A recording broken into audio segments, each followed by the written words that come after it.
Assalamualaikum warahmatullahi wabarakatuh. Halo teman-teman semua, gimana kabar kalian hari ini? Gimana kabar kalian di bulan Ramadan ini? Apakah puasanya lancar? Semoga teman-teman puasa di tahun ini full, nggak ada yang bolong ya teman-teman. Oke, jadi udah lama banget aku nggak bikin video kegiatan di sekolah. Nah, kali ini aku bakalan cerita ke kalian tentang kegiatan aku di sekolah. Nah, video ini diambil sebelum libur Ramadan kemarin ya teman-teman. Ini aku ada di kelas 3, pelajarannya adalah bahasa Inggris teman-teman. Jadi di sini aku meminta anak-anak untuk reading, yaitu membaca kosakata atau vocabulary tentang apa ini kemarin ya? Kayaknya ini tuh tentang nama-nama benda gitu. Jadi dia itu membaca sesuai dengan bacaan yang seharusnya gitu, teman-teman. Nah, di sini anak-anak aku berikan kosakatanya, aku tuliskan di papan tulis, kemudian mereka mencatat. Habis itu kita baca bareng-bareng. Setelah baca bareng-bareng kan dia udah tahu nih cara bacanya gimana. Misalnya buku itu kan tulisannya BOOK, berarti bacanya adalah book. Nah, mereka tuh aku ajarin satu persatu cara baca yang benar. Setelah mereka paham, aku ingin tahu bagaimana hasil dari penjelasan aku. Jadi mereka suruh aku maju satu-satu. Nah, tadi yang pertama itu Fakih, kemudian ada yang kedua Jevita, kemudian ini ada gadis. Dia membaca sesuai dengan yang ada di bukunya. Belum suruh aku hafalkan karena memang di sini tahapnya masih reading ya teman-teman. Nah, ini yang selanjutnya ini namanya Gisela teman-teman. Dia masih membaca, kelihatan lancar kan teman-teman karena memang dia sudah paham cara bacanya.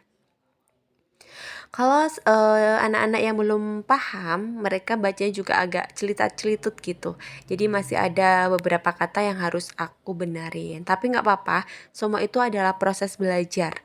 Kalau proses belajar itu pasti ada benernya dan juga ada salahnya. Apalagi mereka tuh masih termasuk di kelas rendah, jadi belajarnya pelan-pelan, yang penting pasti.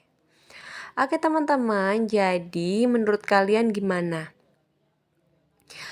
Kalau kelas 3 itu sebenarnya belajar bahasa Inggrisnya itu masih dasar ya.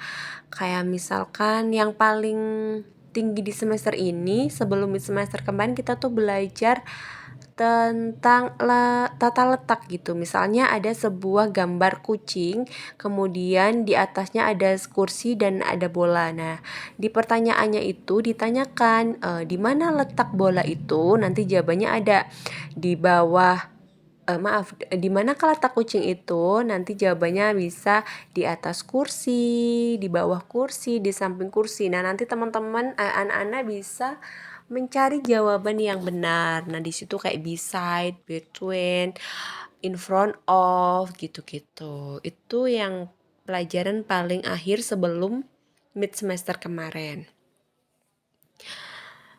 Oke, kita lanjut lagi. Jadi setelah mereka reading, setelah aku ambil nilainya, setelah aku tahu sampai sejauh mana pengetahuan anak-anak dalam reading, dalam membaca kosakata yang sudah diberikan oleh gurunya.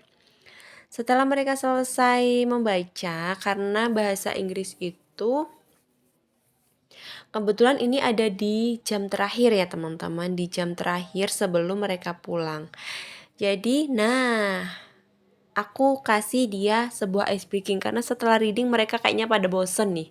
Jadi pada yang nggak aktif, ada yang ngobrol, ada yang lari-lari, ada yang izin ke toilet ke sana kemari. Jadi tuh untuk menghindari anak-anak itu bosen karena mendengarkan teman-temannya maju satu persatu, dan mereka mungkin butuh perhatian gitu. Jadi kalau satu maju yang lain kan bosen nih duduk di kursi. Jadi aku bikin ice breaking, mereka maju per baris untuk menyebutkan. Kalau ini kemarin aku suruh menyebutkan nama-nama warna dalam bahasa Inggris karena di kelas sebelumnya mereka sudah belajar tentang warna. Selain itu, mereka juga aku kasih pertanyaan mengenai number atau angka. Misalnya 3 ditambah 3, jadi 3 plus 3 berapa hasilnya. Jadi mereka 3 itu berapa ya, berpikir 3, oh itu 3, kemudian plus itu ditambah, terus 3 lagi, berarti 3 ditambah 3 berapa? Mereka berpikir tapi nanti jawabannya dalam bahasa Inggris gitu teman-teman. Ini salah satu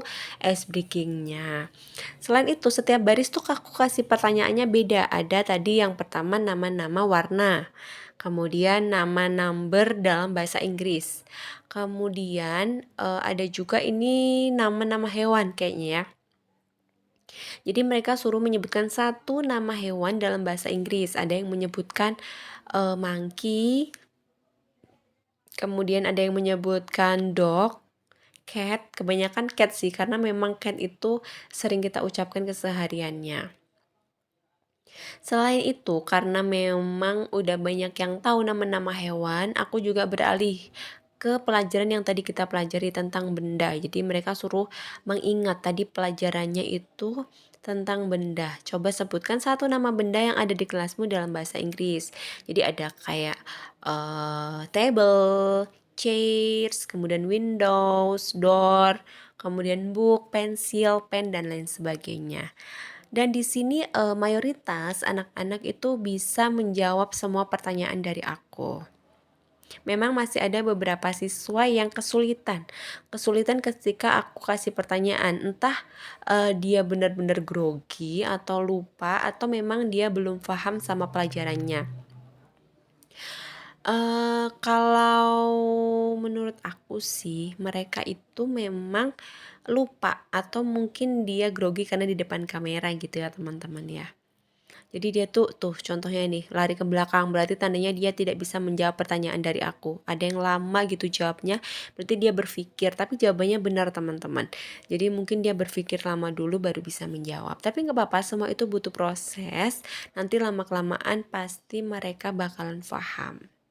Karena buktinya si Afif ini di part terakhir dia sambil berpikir dan bisa menjawab pertanyaannya walaupun dengan waktu yang lumayan lama ya teman-teman.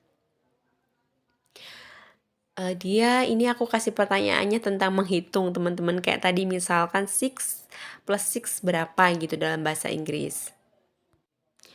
Loh, tiba-tiba ternyata waktunya sudah habis teman-teman. Nah, ini di part terakhir sebelum kita pulang. Jadi, kita sebelum pulang kita nyanyi dulu, nyanyi lagu wajib nasional. Nah, di sini kita nyanyi itu Halo Halo Bandung dan Garuda Pancasila. Mereka semangat banget tuh teman-teman. Kelihatan kan dari ekspresi mukanya tuh serius banget.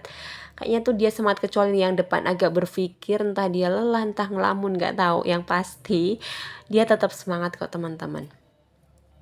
Nah, jadi kita biasakan sebelum pulang sekolah, kita wajib menyanyikan minimal satu atau dua lagu wajib nasional untuk mereka hafalkan gitu. Oke teman-teman, mungkin sampai sini dulu cerita di kelas kita hari ini. Buat teman-teman yang mau kasih masukan boleh banget tulis di kolom komentar. Jangan lupa di komen, di like, dan juga subscribe. Terima kasih buat teman-teman yang sudah nonton videonya. Terima kasih. Wassalamualaikum warahmatullahi wabarakatuh. Bye bye. Thank you. See you next video.